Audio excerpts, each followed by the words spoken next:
Okay, dead quick Sunday snippet for you. The temperatures, the air temperature particularly, has dropped here in the northwest. So 10 days ago we were having 21 degrees and sunshine, and it felt really quite nice. And now we're on average of about 15 degrees. So just some considerations in terms of what you might take with you when you're autumn swimming.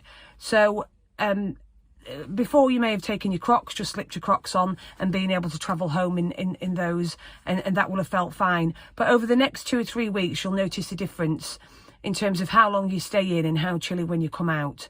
So really quick, this is what I'm going to be taking September swimming, okay?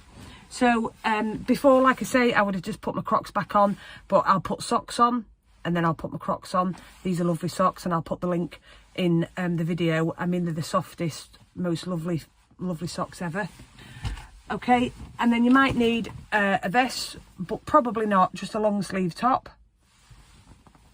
Cotton stretchy one, that's comfiest. And then you'll probably need a jumper. Okay, scruffy jumper, it's got holes in it and everything. And then probably the best thing is trackies, because they've got that fleecy lining. So we're not talking about icy winter cold swimming, really cold swimming yet, because I'll do another video about what you need for that.